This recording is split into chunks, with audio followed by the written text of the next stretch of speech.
नमस्कार। बिहार से हाल में कुछ बहुत गंभीर घटनाएं सामने आई हैं। जी बिल्कुल। और ये कानून व्यवस्था पर बड़े सवाल खड़े करती हैं। हाँ। तो आज हम एक रिपोर्ट पर बात करेंगे जिसमें 7 जुलाई 2025 को हुई गोलीबारी की 2 अलग-अलग घटनाओं का जिक्र है। जी। मकसद यही है कि इन घटनाओं के जो मुख्य तथ्य हैं उनको समझें। और ये भी देखें कि ये स्रोत मौजूदा स्थिति के बारे में क्या इशारे दे रहा है। चलिए शुरू करते हैं। बिल्कुल। तो पहली घटना जी। ये नालंदा जिले की है। 7 जुलाई की सुबह हुई। हाँ, इसमें एक घर के अंदर जी, घर के अंदर घुसकर 2 लोगों की गोली मारकर हत्या कर दी गई। ये तो मतलब बहुत ही चौंकाने वाली बात है। बेहद अपने आप में ये बहुत गंभीर है।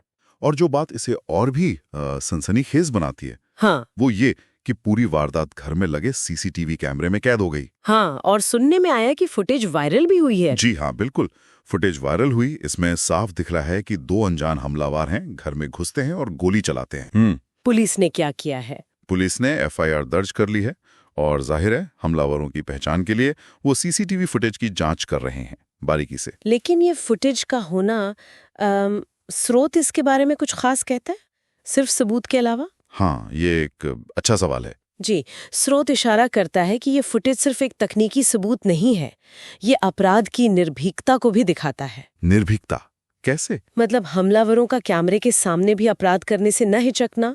रिपोर्ट इस बात पर जोर देती है कि कैसे अब बंद दरवाजों के पीछे, मतलब घरों के अंदर भी लोग सुरक्षित महसूस नहीं कर रहे हैं। और ये फुटेज उस असुरक्षा की भावना को और पुख्ता करता है ना। ये तो वाकई चिंता की बात है। और फिर देखें उसी दिन 7 जुलाई को ही एक और घटना हुई। हाँ, पटना जिले के दानापुर इलाके में। जी, यहाँ एक स्कूल अधिकारी को निशाना बनाया गया और वो भी स्कूल परिसर के अंदर। स्कूल के अंदर? इस घटना ने तो पूरे इलाके में खलबली मचा दी। मतलब एक स्कूल में ऐसी हिंसा। बिल्कुल। और स्रोत इन दोनों घटनाओं को एक साथ रखकर देख रहा है। ये दिलचस्प है। कैसे? मतलब क्या कनेक्शन है? देखिए, पहली घटना हुई घर की चारदीवारी के अंदर, दूसरी हुई एक स्कूल में, जिसे आमतौर पर हम एक सुरक्षित जगह मानते हैं। हाँ बिल्कुल। तो स्रोत के मुताबिक ये पैटर्न ज्यादा चिंताजनक है। ये सिर्फ अलग अलग अपराध नहीं है, बल्कि ये उन जगहों पर हिंसा का बढ़ना दिखाता है जहां लोग सबसे ज्यादा महफूज महसूस करना चाहते हैं, अपना घर और बच्चों के स्कूल। ये तो गंभीर पैटर्न है। पुलिस की प्रतिक्रिया के बारे में स्रोत क्या कहता है, खासकर दानापुर वाले मामले में स्कूल में गोलीबारी हुई? हाँ, उसमें स्रोत में इसका जिक्र है। एसपी दानापुर के हवाले से बताया गया है कि दोनों ही मामलों में जांच बहुत तेजी से चल रही है। तेजी से? मतलब स्थिति की गंभीरता को देखते हुए राज्य सरकार को हर 6 घंटे में प्रगति रिपोर्ट भेजी जा रही है। हर 6 घंटे में? जी। स्रोत इसे पुलिस और प्रशासन पर बढ़ते दबाव के संकेत के तौर पर देखता है, क्योंकि ऐसी हाई प्रोफाइल घटनाएं खासकर स्कूल जैसी जगह पर वो सीधे सरकार की कानून व्यवस्था की छवि पर असर डालती हैं। समझ गया। तो ये 2 अलग अलग जगहें, घर और स्कूल, एक ही दिन, स्रोत इन्हें मिलाकर क्या बड़ी तस्वीर पेश कर रहा है? हाँ, स्रोत इन्हें सिर्फ कानून व्यवस्था की एक तात्कालिक चुनौती नहीं मान रहा।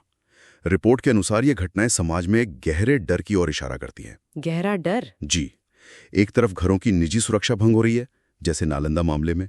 दूसरी तरफ स्कूल जैसे सार्वजनिक और महत्वपूर्ण संस्थान भी हिंसा की चपेट में आ रहे हैं, जैसे दानापुर में हुआ। स्रोत इसे दोहरी चिंता कहता है, निजी और सार्वजनिक दोनों ही जगह पर सुरक्षा का गंभीर संकट। और यह स्थिति पूरी व्यवस्था की प्रभावशीलता पर बुनियादी सवाल खड़े करती है।